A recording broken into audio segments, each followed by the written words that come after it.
ஒரு ஊரில் ஒரு இளைஞன் இருந்தான். ஒரு நாள் அவன் ஒரு குருவை தேடிட்டு புறப்பட்டான். ஊரை விட்டு வெளியில் போனான். போகிற வழியில் ஒரு காடு. அந்த காட்டில் ஒரு மரத்தடியில் ஒரு பெரியவர் உட்காந்துருக்கிறார். அமைதியாக மௌனமாக அவர் அமர்ந்திருக்கிறார்.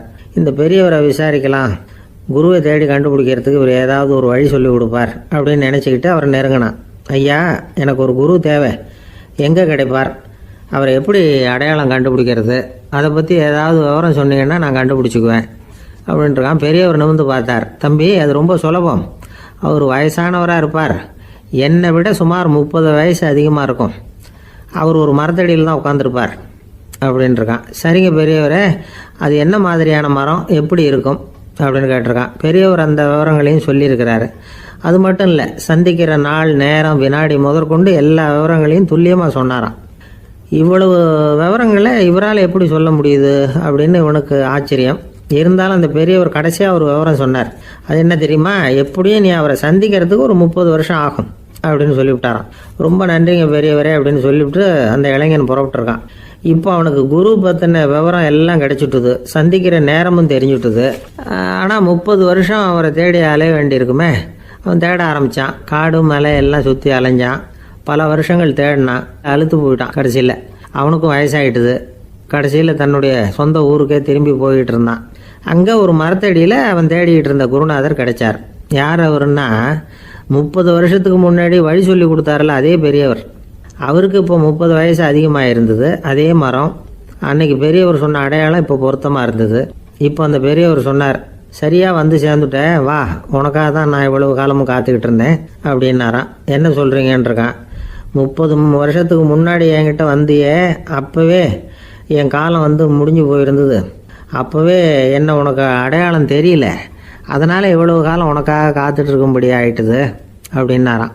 ஐயா, அப்போவே நீங்கள் சொல்லியிருக்கலாமே, இதுதான் 30 வருஷம் கழித்து நீ சந்திக்க போகிற இடம், நான் தான் உன்னுடைய குரு அப்படின்னு சொல்லியிருக்கலாமே அப்படின்ட்டுருக்கான். அந்த பெரியவர் சிரிச்சுக்கிட்டே இதுக்கு பதில் சொன்னாராம். நான் எவ்வளவோ விவரமாக தான் சொன்னேன், நீ சரியாக புரிஞ்சிக்கல. காரணம், அப்போ நீ போதுமான அளவுக்கு பக்குவம் பெற்றிருக்கவில்லை, அதனால் புரியும் சக்தி இல்லாமல் போயிட்டுது. அப்போ 30 ஆண்டு காலம் நீ அலைஞ்சி தெரிஞ்சிருக்கிற, அது காரணமாக இப்போ உனக்கு அந்த பக்குவம் வந்துட்டுது. அதனால தான் அடையாளம் காண முடிஞ்சது, நானே உன்னுடைய குரு அப்படின்னாராம். இதுலேருந்து என்ன தெரியுதுன்னா, ஆன்மீகத்தில் மாணவனாக சேர்றதுக்கு கூட ஒரு பக்குவத்தன்மை தேவைப்படுது. ஒரு பெரிய ஞானி, அவர்கிட்ட சீடனாக இருக்க ஒருத்தன் வந்தான். எதிரில் நின்னான். ஞானி அவனை வெகு நேரம் உற்று பார்த்தார். அப்புறம் சொன்னார், சீடனாக இருக்கிறது ரொம்ப சிரமம்னார். நான் தயாராக இருக்கிறேன்னா.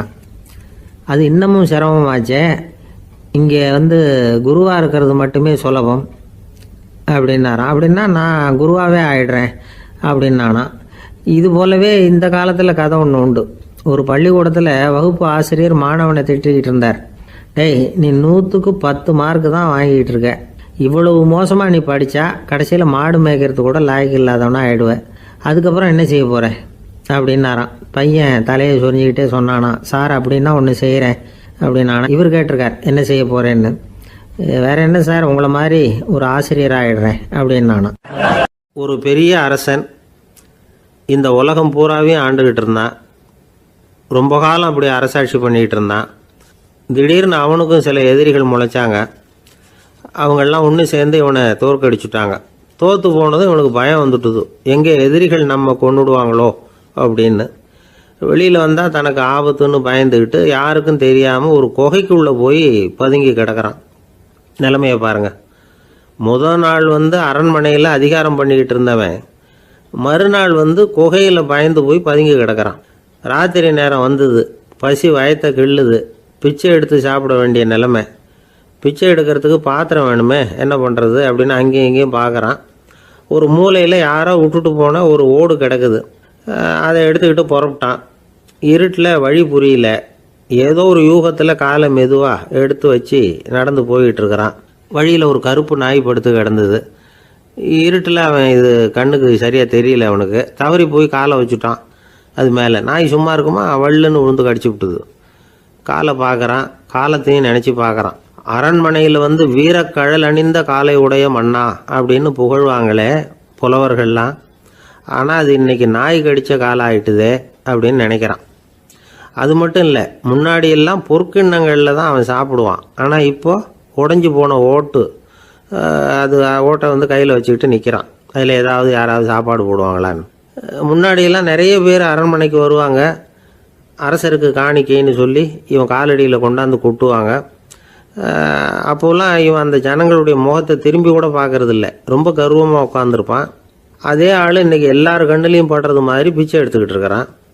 அப்போலாம் காணிக்கைகளை வந்து தன்னுடைய கையால் வாங்கிறது தனக்கு கௌரவ குறைச்சல்னு நினச்சி தன்னுடைய வேலைக்காரங்களை விட்டு தான் அதை வாங்க சொல்லுவான்.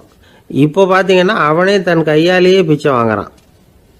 நினச்சி பாருங்க, அந்த மனுஷன் நாள் அரசன், மறுநாள் பிச்சைக்காரன், எவ்வளோ வித்தியாசம். செல்வம் தான் இப்படி ஒரு வித்தியாசம் ஏற்படுறதுக்கு காரணம். அப்படிப்பட்ட செல்வம் வாழ்க்கையை நடத்துறதுக்கு நமக்கு தேவைதான். ஆனால் அதையே நாம் அடைய வேண்டிய பயனாக நினைக்கிறோம் பாருங்க, அதுதான் வேடிக்கை. இதை வந்து நம்மாழ்வார் அழகாக ஒரு பாசுரத்தில் சொல்கிறார். ஒரு நாயகமாய் ஓட உலகுடன் ஆண்டவர், கருணாய் கவர்ந்த காலர், சிதைகிய பானையர், பெருநாடு காண இம்மையிலே பிச்சைதாம் கொள்வர், திருநாரணன் தாழ் காலம் பெற சிந்தித்து உய்மினோ அப்படிங்கிறார் நம்மாழ்வார். ஒரு பெரிய பணக்காரர் ஒரு துறவிகிட்ட போய், சாமி என்கிட்ட நிறைய பணம் இருக்குது, இருந்தாலும் நிம்மதி இல்லை, என்னால் நிம்மதியாக இருக்க முடியல, என்ன காரணம்னு கேட்டாராம். உடனே அந்த துறவி இதுக்கு நேரடியாக பதில் சொல்லாமல் பக்கத்தில் நின்றுக்கிட்டு இருந்த ஒரு குழந்தைய கூப்பிட்டார். அது ஓடியாந்தது. ஒரு ஆப்பிள் பழத்தை எடுத்து அது கையில் கொடுத்தார். அதை வாங்கிக்கிட்டு குழந்தை சிரிச்சுது. இன்னொரு பழத்தை எடுத்து கொடுத்தார். அதை இன்னொரு கையில் வாங்கிட்டு சிரிச்சுது. மூணாவது ஆப்பிள் எடுத்து கொடுத்தார். 2 பழத்தையும் நெஞ்சில் அணைச்சிக்கிட்டு 3வது பழத்தையும் வாங்கிறதுக்கு முயற்சி பண்ணிச்சு. ஆனால் அது உடனே நழுவி கீழே விழுந்து உருண்டு ஓடிச்சு. ஏற்கனவே இருந்ததும் விழுந்துட்டுது. இப்போ அந்த குழந்தை அழ ஆரம்பிச்சுட்டுது. இப்போ அந்த துறவி பணக்காரர்கிட்ட சொன்னாராம், குழந்தைய கவனிச்சியா, 2 ஆப்பிள் போதும்னு அது நினச்சிருந்தா இப்போ அது அழ வேண்டிய அவசியம் வந்திருக்குமா அப்படின்னாராம். எதுவுமே அளவுக்கு மிஞ்சினா துன்பந்தான். இந்த காலத்தில் இதெல்லாம் யார் காதில் வாங்குறாங்க? ஒருத்தனை நல்ல வழிக்கு கொண்டு வரணும்னு நினச்சி அவனை கூப்பிட்டு உட்கார வச்சு இந்த கதையை சொல்லிகிட்டு இருந்தாங்க. சொல்லிவிட்டு அந்த குழந்தை செஞ்சது தப்பு தானே அப்படின்னு கேட்டிருக்கிறாங்க. ஆமாம், தப்பு தான், நானாக இருந்தால் அப்படி செஞ்சுருக்க மாட்டேன் நானா இவன். 2 பழமே போதும்னு சொல்லியிருப்பியா அப்படின்னு கேட்டிருக்காங்க. அப்படி இல்லைங்க, அவர் கொடுக்க கொடுக்க ஒவ்வொரு பழமாக வாங்கி பின்னாடி வச்சுட்டு மறுபடியும் கையை நீட்டுவேன் அப்படிங்கிறானா. இவெல்லாம் எந்த காலத்தில் திருந்துறது? ஒரு ஊரில் ஒரு ராஜா இருந்தார். பெரிய அரண்மனையில் தான் இருக்கிறார். எல்லா வசதியும் இருந்தது. இருந்தாலும் அவர் எல்லாரும் சொல்கிறது எப்படி தெரியுமா, பிச்சைக்கார ராஜா. அப்படி ஒரு பேர் அவருக்கு நிலச்சி போச்சு. ஜனங்களும் சரி, மற்ற தேசங்களில் உள்ளவங்களும் சரி, அவர் அந்த பேர் சொல்லியே குறிப்பிடுறது வழக்கமாக போட்டுது. இது அவருக்கு ரொம்ப கவலையாக போச்சு. என்ன இது, நம்மளை தேடி வர்றவங்களுக்கெல்லாம் நாம் சோறு போடுறோம், நம்ம புகழ்ந்து பாடல் ஏற்றி கொண்டு வர்ற புலவர்களுக்கெல்லாம் அவங்க எப்படி வந்தாலும் ஒருவேளை சோறு போடணுங்கிறது உத்தரவு. இவ்வளவுலாம் செஞ்சும் நம்மளை போய் பிச்சைக்கார ராஜான்னு எல்லாரும் சொல்கிறாங்களே, அது ஏன், எதுக்காக அப்படி சொல்கிறாங்க? இதுதான் ராஜாவுக்கு குழப்பம். சரி, இதை பற்றி நம்ம அமைச்சர்கள்கிட்ட கேட்கலாமா அப்படின்னு யோசனை பண்ணார். இந்த விஷயத்தை போய் அவங்கக்கிட்ட எப்படி கேட்கறதுன்னு அவருக்கு தயக்கமாக இருந்தது. கௌரவ குறைச்சலாக தெரிஞ்சுது அவருக்கு. சரி, சாதாரண குடிமக்கள்கிட்ட இதை பற்றி கேட்கலாமா அப்படின்னு யோசனை பண்ணார். கேட்கலாம், ஆனால் அவங்க யாரும் ராஜா முன்னாடி வந்து நின்று தைரியமாக பேசக்கூடிய அளவுக்கு இல்லை. ராஜாவோட குழப்பம் நாளுக்கு நாள் அதிகமாக போச்சு. கடைசியாக அவர் ஒரு முடிவுக்கு வந்தார். அதாவது இதை பற்றி ஒரு பிச்சைக்காரங்கிட்டே கேட்டு பார்த்துட்டா என்ன. இதுதான் அவர் பண்ண முடிவு. உடனே மாறு வேஷம் போட்டுக்கிட்டு நகர்வலம் போனார். ஒரு பிச்சைக்காரனை கண்டுபிடிச்சார். இதை பாருப்பா, நம்ம ராஜாவை எல்லாரும் பிச்சைக்கார ராஜான்னே சொல்கிறாங்களே, அதுக்கு என்ன காரணமாக இருக்கும் அப்படின்னு கேட்டார். அதுக்கு அவன் சொல்கிறான், இதுக்கான பதிலை இன்னும் ஒரு 30 நாளில் சொல்கிறேன் அப்படின்னா. உடனே இவருக்கு சந்தோஷம். உண்மையை அவங்ககிட்ட சொன்னார். நான் வேற யாரும் இல்லை, நான் தான் இந்த நாட்டு ராஜா. இப்போ நீ என் கூடவே வந்துடு, அரண்மனையிலேயே தங்கிக்கோ. 30 நாள் கழித்து எனக்கு பதில் சொல்லிவிட்டு அதுக்கப்புறமா நீ போகலாம் அப்படின்னு சொல்லி அழைச்சிட்டு வந்துட்டார். அரண்மனையில் ஒரு மூலையில் அவன் தங்கறதுக்கு இடம் கொடுத்தார். தினம் 2 வேளையும் இவனுக்கு சோறு போடுங்க அப்படின்னு உத்தரவு போட்டார். ராஜா கொடுத்த இடத்துல போய் உக்காந்துக்கிட்டான் அந்த பிச்சைக்காரன். தினமும் அந்த அரண்மனையில் நடக்கிறதையெல்லாம் கவனிச்சிக்கிட்டு வந்தான். வேளைக்கு சாப்பாடு வரும், சாப்பிட்டுக்கிட்டு இருக்கான். இப்படி 30 நாள் முடிஞ்சுது. ராஜா வந்தார். என்ன, என்னோட கேள்விக்கு பதில் என்னன்னு கண்டுபிடிச்சிட்டியான்னார். கண்டுபிடிச்சிட்டேன்னா. என்ன எல்லாரும் பிச்சைக்கார ராஜான்னு சொல்கிறாங்களே, அது நியாயமாக படுதா உனக்குன்னு கேட்டார். நியாயமாக தான் படுது, சந்தேகம் இல்லாமல் நீங்கள் பிச்சைக்கார ராஜா தான். என்னதான் நீங்கள் வசதியோடவும் படைபலத்தோடவும் இருந்தால் கூட நீங்கள் வந்து எங்கள் வர்க்கத்தை சேர்ந்த ஆசாமி தான் அப்படின்னு அடித்து சொல்லிவிட்டான் அந்த ஆள். எதனால் அப்படி சொல்கிறேன்னு கேட்டார் இவர். அரசே, ஒரு உண்மையை கண்டுபிடிச்சி சொல்கிறதா நான் உங்ககிட்ட சொன்னேன். நீங்கள் ராஜ பரம்பரைன்னா உடனே உங்கள் கழுத்தில் கிடக்கிற முத்து மாலையை கழட்டி பரிசாக கொடுத்துருப்பீங்க, பொண்ணையும் மணியையும் கொடுத்துருப்பீங்க. ஆனால் நீங்கள் அப்படி செய்யலை. என்னை ஒரு மூலையில் உட்கார வச்சு 2 வேளை சோறு போட சொன்னீங்க. உங்களை தேடி யார் வந்தாலும், யார் வந்து பாராட்டி பேசினாலும் அல்லது பிரச்சனைகளை சொன்னாலும் நீங்கள் செய்கிற ஒரே காரியம் சோறு போடுறது தான். பிச்சைக்காரனுக்கு சோறு மட்டும்தான் உலகம். உங்கள் விஷயத்திலையும் நீங்கள் அப்படி தான் நினைக்கிறதாக தெரியுது. நல்லா கவனிங்க. எந்த ஒரு பிரச்சனைக்கும் சோறு தான் முடிவுன்னு நினைக்கிறீங்க பாருங்கள். நீங்கள் சந்தேகமில்லாத எங்களை சேர்ந்த ஆளு தான் அப்படின்னு விட்டான் அந்த பிச்சைக்காரன். அதுக்கப்புறம் தான் அந்த ராஜா தன்னுடைய தவறுகளை எல்லாம் தேர்த்திக்கிட்டாராம். பசின்னு வர்றவங்களுக்கு சோறு தான் போடணும், அது தப்பு இல்லை.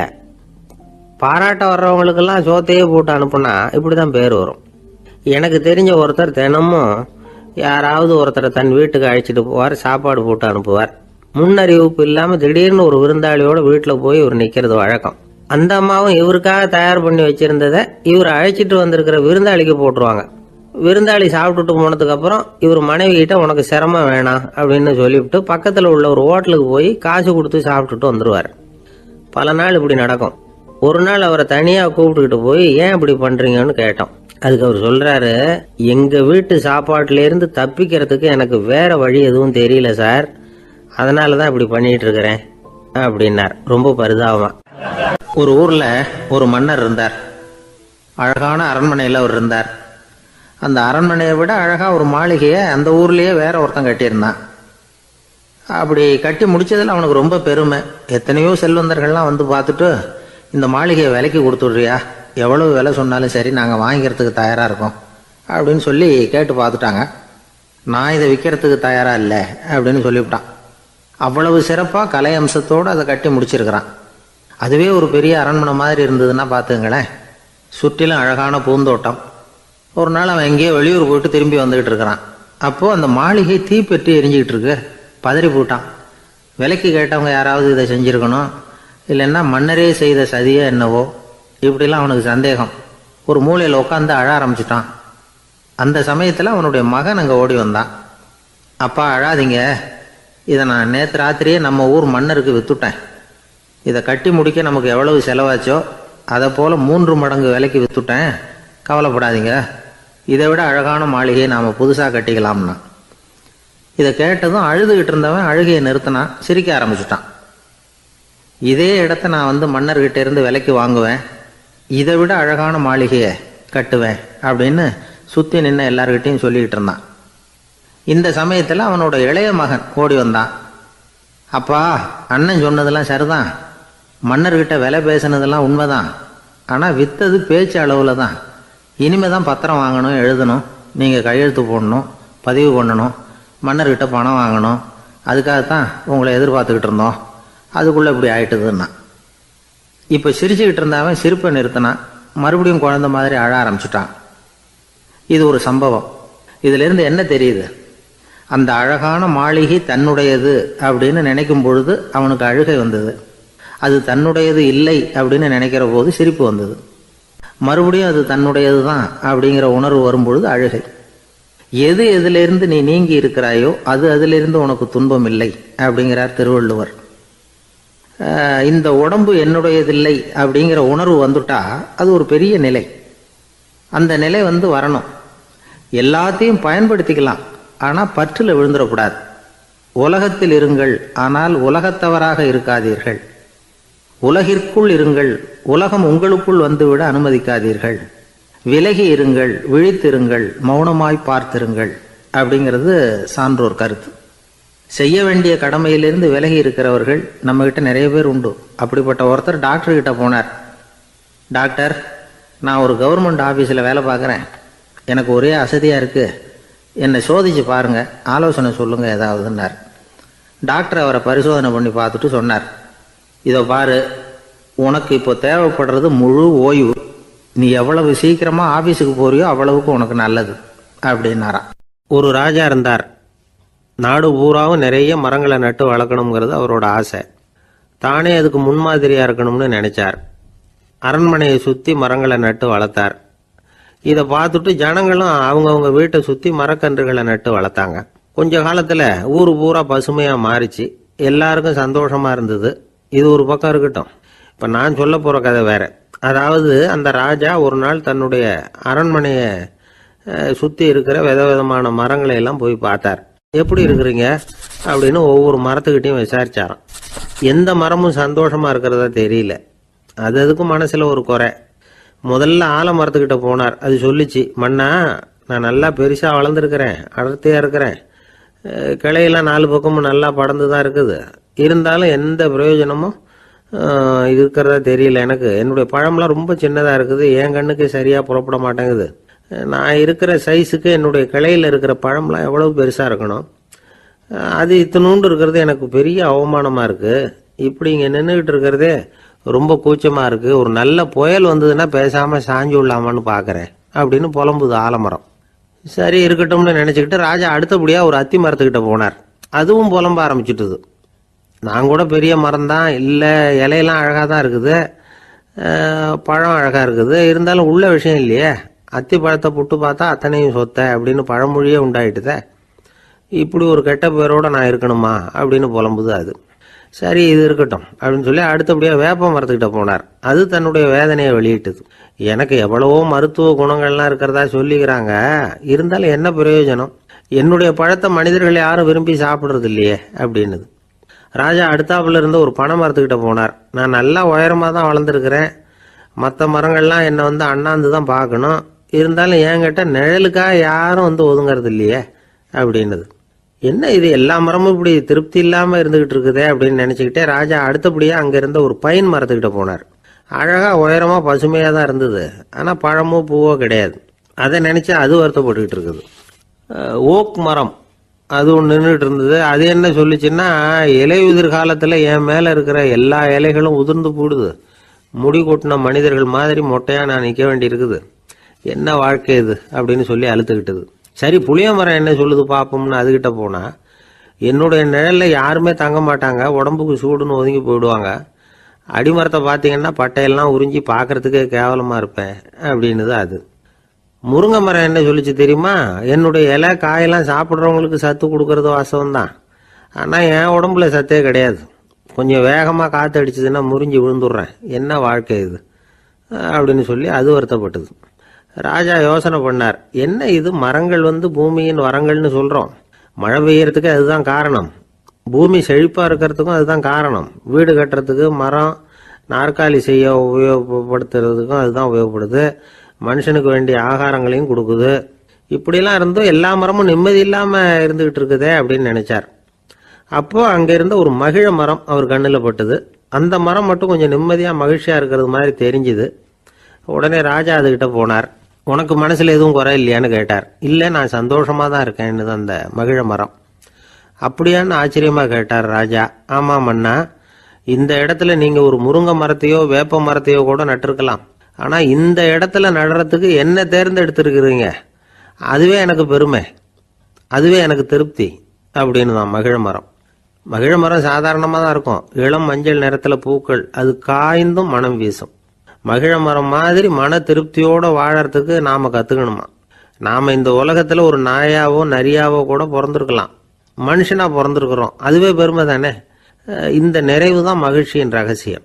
ஒரு பையன் அப்பா கிட்ட போய், அப்பா நீங்கள் இந்த உலகத்தில் ஒரு மனுஷனாக பிறந்தது என்னோட அதிர்ஷ்டம் நானா. ஏண்டா அப்படி சொல்கிறேன்னு இருக்கார் அப்பா. நீங்கள் ஒரு கரடியாக பிறந்திருந்தா இந்நேரம் நானும் ஒரு கரடி குட்டியாக தானே இருந்திருப்பேன் அப்படின்னு நானா பையன். ஆந்திர நாட்டில் ஒரு அரசர் இருந்தார். அந்த அரசர்கிட்ட ஒரு அமைச்சர் இருந்தார். அந்த அமைச்சர் பேர் ராயண பாஸ்கர். அவர் ஒரு பெரிய அறிவாளி, அது மட்டும் இல்லை மிகச்சிறந்த கொடையாளி. யார் எது கேட்டாலும் இல்லைன்னு சொல்ல மாட்டாராம். அதன் காரணமாகவே அவர்கிட்ட இருந்த செல்வம் நாளுக்கு நாள் குறைஞ்சிக்கிட்டே வந்துட்டு தான். கடைசியில் குடும்பத்துக்குன்னு எதுவும் வைக்காமலே அவர் போய் சேர்ந்துட்டார். மகனும் இறந்துட்டார். அந்த குடும்பத்தில் மிஞ்சி இருந்தது அவருடைய மருமகள், ஒரு பேரன், அவ்வளவுதான். இருந்த ஒரே சொத்து பழுதடைஞ்ச ஒரு வீடு. அந்த அம்மா மற்ற வீடுகளில் வேலை செஞ்சு தன்னுடைய பிள்ளைய படிக்க வச்சுக்கிட்டு வராங்க. அந்த புள்ள ஒரு பெரிய வள்ளலுடைய பேரன்கிறது அந்த பள்ளி வாத்தியார்களுக்கும் தெரியும். அதனால் அவங்களும் இவங்ககிட்ட கொஞ்சம் அன்பாகவும் அக்கறையாகவும் பழகி பாடம் சொல்லி கொடுத்துக்கிட்டு இருக்கிறாங்க. ஒரு நாள் ஒரு புகழ்பெற்ற கவிஞர் ஒருத்தர் அந்த பள்ளிக்கூடத்துக்கு வந்திருக்கிறார். ஆசிரியர்கள்கிட்ட பேசிக்கிட்டு இருந்தப்போ ஒரு செய்தியை சொன்னாராம். ராயண பாஸ்கருங்கிற வள்ளல் எனக்கு நிறைய உதவிகள் செஞ்சிருக்கார், என்னை பாராட்டி பரிசுகள்லாம் கொடுத்துருக்கிறார். அந்த வள்ளல் வாழ்ந்த கிராமத்தை பார்க்கணுங்கிறதுக்காக தான் இப்போ இங்கே வந்திருக்கிறேன் அப்படின்னாராம். ஆசிரியர் உடனே இந்த பையனை கூப்பிட்டு, இதை பாருங்கள், இவன் யார் தெரியுமா, நீங்கள் குறிப்பிடுகிற அந்த வள்ளலின் பேரன் அப்படின்னு அறிமுகப்படுத்தினாராம். கவிஞரின் கண்களில் ஆனந்த கண்ணீர். அந்த பரவச நிலையிலேயே அந்த வள்ளலை பற்றி கவி பாட ஆரம்பிச்சுட்டாராம். இந்த சின்ன பையன் அதை கேட்டிருக்கிறான். உடனே என்ன பண்ணான் தெரியுமோ, தன் கையில் அணிஞ்சிருந்த ஒரு பொன் வளையலை கழட்டி அந்த கவிஞருக்கு பரிசாக கொடுத்துட்டானான். எல்லாருக்கும் ஆச்சரியம். தாத்தா இருக்கும் நிலையில் கொடுத்தார், பேரன் இல்லாத நிலையிலையும் கொடுக்குறான். பையனை எல்லாரும் பாராட்டினாங்களாம். இருந்தாலும் அவனுக்குள்ள ஒரு பயம் எதுவும் ஆரம்பமாச்சு. பள்ளிக்கூடம் விட்டு வீட்டுக்கு வரும்பொழுது அந்த பயம் இன்னும் அதிகமாயிட்டுது. அம்மா என்ன சொல்லுவாங்களோ தெரியலையே, ஏதோ திடீர்னு தோணிச்சு வளையல கட்டி கொடுக்கணும்னு கொடுத்துட்டோம். குடும்பம் இருக்கிற நிலையில் இப்படி நான் செஞ்சது தப்பா, வீட்டு செலவுக்கே அம்மா எவ்வளவு கஷ்டப்படுறாங்க, வீட்டுக்கு போனதும் என்ன நடக்குமோ தெரியலையே அப்படின்னு நினச்சி பயந்துக்கிட்டே அவன் வீட்டுக்குள்ளே அடி எடுத்து வைக்கிறான். அம்மா கூப்பிட்டு சாப்பாடு போட்டாங்க. அவங்க கண்ணில் படக்கூடாதுங்கிறதுக்காக ஒரு கையை பின்னாடி மறைச்சிக்கிட்டே இருந்தான். அம்மா இதை கவனிச்சிட்டாங்க. ஏய், உன் கையை ஏன் அப்படி வச்சிருக்கிற, உன் கைக்கு என்னாச்சு, ஏதாவது அடிபட்டு போச்சா அப்படின்னு கேட்டுக்கிட்டே கையை எடுத்து பார்க்குறாங்க. வளையல காணலை. வளையல் எங்கே அப்படின்னு கேட்குறாங்க. இவன் தயங்கிக்கிட்டே நடந்ததை சொல்கிறான். அதை கேட்டதும் அந்த அம்மாவோட முகம் கோபத்தால் சவுந்து போச்சான். முட்டாளே, என்ன காரியம் பண்ண அப்படின்னு கன்னத்தில் அரைஞ்சிட்டாங்களாம். அம்மா, என்னை அடிக்காத, ஏதோ தெரியாமல் தப்பு பண்ணிட்டேன் அப்படின்ட்டுருக்கான். மகனே, வளையலை கொடுத்ததுக்காக நான் உன்னை அடிக்கலை, அப்படிங்க பின்ன எதுக்கு அடித்தேன்னு கேட்டிருக்கான். உன் பாட்டனார் ஒரு பெரிய வள்ளல், அவர் எதையும் பாதி வேலையை செய்யறதில்ல, அவருடைய பேரை நீ அரைகுறை வேலை செஞ்சுட்டு வந்திருக்கிற அப்படின்னாங்களாம். என்னம்மா சொல்கிறேன்ருக்கான். நீ ஒரே ஒரு வளையலை மட்டும்தானே கட்டி கொடுத்துருக்குற, கொடுக்கறதா இருந்தால் ரெண்டையும் சேர்த்துல கொடுத்துருக்கணும், அதுதானே உங்கள் தாத்தாவுக்கு பெருமை அப்படின்னாங்களாம். அம்மா, தெரியாமல் இப்படி செஞ்சுட்டேன், உங்ககிட்டையும் அரை வாங்கிட்டேன் அப்படி இப்படின்னு அவன் சொல்லியிருக்கிறான். இப்போ அம்மா கொஞ்சம் இருங்க, அந்த கவிஞர் இன்னைக்கு நம்ம ஊரில் தான் தங்கியிருப்பார், நாளைக்கு காலையில் தான் அவர் எங்கே இருக்காருன்னு விசாரித்து இன்னொரு வளையலையும் கொடுத்துட்றேன் அப்படின்ட்டுருக்கான். மகனே, நல்ல செயல்களையெல்லாம் நாளைக்குன்னு ஒத்தி போடாத, நாளைக்கு என்ன நடக்குங்கிறது யாருக்கு தெரியும், இப்போவே போ, எங்கே இருக்காருன்னு பாரு அப்படின்ட்டுருக்காங்க. மகன் புறப்பட்டான். பள்ளி ஆசிரியர்கிட்ட போய் கேட்டானான் அந்த கவிஞர் எங்கே இருக்காருன்னு. அவர் சொன்னாராம். உடனே போய் அவர் இருக்கிற இடத்துல கதவை தட்டியிருக்கான். ராத்திரி நேரத்தில் இவனை கண்டதும் அவருக்கு ரொம்ப ஆச்சரியம். இவன் இன்னொரு கை வளையலையும் எடுத்து நீட்டியிருக்கான். அவர் திகைச்சு போய் நிற்கிறார். அவரால் என்ன பண்ணுறதுன்னே தெரியல, ஆனந்த கண்ணீர். இது பெரியவர்கள் கூற கேட்ட ஒரு வரலாறு. இன்னைக்கு இப்படிப்பட்டவங்களை பார்க்க முடியுமா? வறுமை வள்ளல் தன்மையை ஒன்று செய்து விடாதுங்கிறதுக்கு இது ஒரு உதாரணம். ஒருத்தன் இன்னொருத்தனை பார்த்து கேட்டானா, எங்கள் தாத்தா உங்கள் தாத்தாவுக்கு 100 ரூபா கடன் கொடுத்துருக்கிறார், அதை எப்போ திருப்பி கொடுக்க போகிறேன்னு. கவலைப்படாத, எங்கள் பேரன் அதை உங்கள் பேரன்ட்ட திருப்பி கொடுத்துருவான் அப்படின்னு அவன். ஒரு ஊரில் ஒரு மன்னன் இருந்தான், கொடுங்கோல் மன்னன். நிறைய தொந்தரவு பண்ணிக்கிட்டு இருந்தான். அவன் ஒரு தடவை என்ன பண்ணான் தெரியுமா? ஒரு தப்பும் பண்ணாத ஒரு இளைஞனை பிடிச்சி ஜெயிலில் அடைச்சுட்டான். அந்த பையனோட சொந்தக்காரங்கள்லாம் ராஜா கிட்ட போனாங்க. அவன் ஒரு தவறும் பண்ணலை, அவனை விடுதலை பண்ணுங்க அப்படின்னு கெஞ்சி கேட்டுக்கிட்டாங்க. மன்னன் யோசனை பண்ணான். அந்த இளைஞனை கூப்பிட்டுக்கிட்டு வர சொன்னான். அவனை கொண்டாந்து ராஜா முன்னாடி நிறுத்தினாங்க. இதை பாருப்பா, உன்னை நான் விடுதலை பண்ணுவேன், ஆனால் ஒரு கண்டிஷன், அந்த நிபந்தனையை நீ நிறைவேற்றினா உனக்கு விடுதலை அப்படின்னா மன்னன். சரின்னு ஒத்துக்கிட்டான் பையன். மன்னன் கண்டிஷன் என்னங்கிறத சொன்னான். உங்ககிட்ட ஒரு செம்மறி ஆட்டை கொடுக்க போகிறேன், 1 மாதத்துக்கு அதுக்கு தேவையான தீனியையும் கொடுக்க போகிறேன். 1 மாதம் கழித்து அந்த ஆட்டை எடை போட்டு பார்ப்பேன். அந்த ஆட்டின் எடை கொஞ்சம் கூட கூடி இருக்கக்கூடாது. எடை கூடி இருந்தால் உனக்கு விடுதலை கிடையாது. என்ன சொல்கிற அப்படின்னா. பையனுக்கு ஒன்றும் புரியல, பயமாக போயிட்டுது. குழம்பிக்கிட்டே நின்றுக்கிட்டு இருக்கிறான். சரி, 1 நாள் டைம் தரேன், நல்லா யோசனை பண்ணி பார்த்துட்டு நாளைக்கு உன் முடிவை சொல்லு அப்படின்னா மன்னன். பையன் கவலையோடு வெளியில் வந்தான். அங்கே ஒரு பெரியவர் நின்றுக்கிட்டு இருந்தார். அவர்கிட்ட விஷயத்தை சொன்னான். அந்த பெரியவர் இந்த பையனுக்கு காதோட காதாக ஒரு வழியை சொல்லி கொடுத்தார். அதை கேட்டதும் பையன் மறுபடியும் மன்னன் முன்னாடி நின்னா, உங்கள் நிபந்தனையை ஏற்றுக்கிறேன்னு சொன்னான். மன்னன் ஒரு ஆட்டுக்குட்டியையும் அதுக்கு 1 மாதத்துக்கு தேவைப்படுற தீவனத்தையும் கொடுக்கும்படியாக உத்தரவு போட்டான். கொடுத்தாங்க, ஓடிட்டு போயிட்டான். 1 மாதம் தினமும் தவறாமல் அந்த தீவனத்தை ஆட்டுக்குட்டிக்கு போட்டுக்கிட்டு இருக்கிறான். 1 மாதம் கழித்து அந்த ஆட்டை அரண்மனைக்கு ஓட்டிகிட்டு போனான். மன்னன் அதை எடை போட்டு பார்க்குறான், எடை கூடவே இல்லை, அப்படியே தான் இருக்குது. உடனே போட்ட நிபந்தனைப்படி அந்த இளைஞனை விடுதலை பண்ணிவிட்டான். சரி, ஆட்டுக்கு எடை கூடாமல் இருக்கிறதுக்கு அந்த பெரியவர் சொல்லி கொடுத்த யோசனை என்ன அப்படின்னா, அது வேற ஒன்றும் இல்லை. அந்த ஆட்டுக்கு எதிரில் அது கண்ணில் படுற மாதிரி ஒரு ஓநாயை கட்டி போட சொன்னார். அவ்வளவுதான். ஆட்டுக்கு ஓநாய்ங்கிறது பிறவி பகை. ஓநாயை பார்த்தா ஆடு நடுங்க ஆரம்பிச்சிரும், அவ்வளவு பயம். தினமும் அந்த ஆடு பயந்துக்கிட்டே தீனி சாப்பிட்டுது, எடை கூடல. அதுதான் ரகசியம். இது சின்ன பிள்ளைங்களுக்கான ஒரு கதை. இதிலேருந்து தெரிஞ்சுக்க வேண்டிய உண்மை என்னன்னா, நாமெல்லாம் சாப்பிட்றப்ப மனசும் உடம்பும் அமைதியாக இருக்கணும். அப்போதான் அது உடம்புல ஒட்டும். அவசரத்துலையும் பயத்துலையும் சாப்பிட்டா அது சரியா ஜீரணம் ஆகாது. இன்னொரு ராஜா இருந்தார். அவரும் ஒரு இளைஞனை ஜெயிலில் அடைச்சி விட்டார். விடுதலை பண்ணணும்னா ஒரு கண்டிஷன்னார். என்னன்னு கேட்டான். ஒரு ஆட்டுக்குட்டியை உன் முன்னாடி கொண்டாந்து நிறுத்துவேன், நீ அதுக்கிட்ட ஒரு கேள்வி கேட்கணும், அதுக்கு சரியான பதிலை சொல்லணும். அப்படி செஞ்சுட்டா உனக்கு விடுதலைன்னார். இளைஞன் யோசனை பண்ணி பார்த்தான். சரின்னு ஒத்துக்கிட்டான். அது பிரகாரமே ஆட்டுக்குட்டியை பதில் சொல்ல வச்சுட்டான். என்ன நடந்தது தெரியுமா? ஆட்டுக்குட்டியை கொண்டாந்து நிறுத்தினாங்க. இவன் மெதுவாக அதுகிட்ட போனான். அது காதுகிட்ட போய் ஏப்ரலுக்கு அடுத்த மாதம் என்ன மாதம்னு கேட்டான். அது உடனே மேன்னு கத்திச்சு. இவன் விடுதலை ஆயிட்டான். விவசாயிகள் அவங்க விவசாயம் முன்னேறி இருக்கிற அளவுக்கு விவசாயிகளுடைய வாழ்க்கை தரம் முன்னேறல. அந்த அளவுக்கு அவர்கள் நாட்டுக்காக உழைச்சிக்கிட்டு இருக்கிறாங்க. அந்த காலத்திலே அதை பற்றி ஒரு கதை சொல்றது உண்டு. ஒரு வயசான ஆள் நிலத்துல ஏறு உழுதுகிட்டு இருந்தாராம். கிழிஞ்சு போன ஒரு சின்ன துண்டை தான் இடுப்புல கட்டியிருந்தாராம். தலையில் ஒரு கந்தலை சுற்றி இருந்தார். உடம்பு பூரா சேரு, ரொம்ப ஏழை. ஏறு ஓட்டிகிட்டு இருக்கிறவர் வேற எப்படி இருப்பார்? இருந்தாலும் அந்த ஆள் ரொம்ப ஜாலியாக பாட்டு பாடிக்கிட்டே ஏறு உழுதுகிட்டு இருந்தாராம். உடம்புல தான் அவர் ஏழையை தவிர மனசில் ஒரு ஏழையா தெரியல. அந்த சமயத்தில் அந்த நாட்டு ராஜா அந்த பக்கமாக குதிரை மேலே வந்தாராம். வேட்டைக்கு போயிட்டு பரிவாரங்களோடு திரும்பி வந்துகிட்டு இருக்கிறார். ரொம்ப செல்வ செழிப்புல இருக்கிற ராஜா அவர் இந்த வயசான விவசாயியை பார்த்துருக்கார். இந்த ஆள் ரொம்பவும் ஏழைங்கிறது அவர் பார்த்தாவே பளிச்சுன்னு தெரியுது. கட்டிக்கிறதுக்கு நல்ல துணி இல்லை, உடம்போ இழைச்சி போயிருக்குது, வயிறு முதுகுல போய் ஒட்டிக்கிட்டு இருக்கு, கண்ணு குழி விழுந்து போயிருக்குது. ஆனாலும் முகத்தை பார்த்தா சந்தோஷமா இருக்கிற மாதிரி இருக்கு. இவ்வளவு உற்சாகமா பாடிக்கிட்டு இருக்கிறாரே அப்படின்னு ஆச்சரியமா நினைச்சு பார்த்தார் அந்த ராஜா. சரி, அவர்கிட்ட கொஞ்சம் பேச்சு கொடுத்து பார்க்கலாம் அப்படின்னு முடிவு பண்ணார். ஐயா பெரியவரே, இப்படி கொஞ்சம் வர முடியுமான்னாராம். பொழுது போறதுக்குள்ள நான் இந்த வயல் பூரா உழவு ஓட்டி ஆகணும், அதனால பேசுறதுக்கு நேரம் இல்லை அப்படின்னாராம் அந்த பெரியவர். என்ன அவ்வளவு அவசரமா? மீதி இருந்தா நாளைக்கு உழுதப்படாதா? அது சரி, உனக்கு எத்தனை ஏக்கர் நிலம் இருக்கு அப்படின்னு விசாரிச்சிருக்கார் ராஜா. எனக்குன்னு சொந்தமா உள்ளங்கை அளவு கூட நிலம் கிடையாது. இது எங்க முதலாளியோட நிலம். இதை பூராவும் உழுது முடிச்சாதான் அவர் கூலி கொடுப்பார். நான் கூலிக்கு ஊதிட்டு இருக்கிறேன். உங்ககிட்ட பேசிக்கிட்டு இருந்தா அவருக்கு துரோகம் பண்ணது மாதிரி ஆயிடும் அப்படின்னாராம். ராஜா குதிரையை விட்டு கீழே இறங்கினார். வரப்புல நடந்து அந்த பெரியவர்கிட்டயே போனாராம்.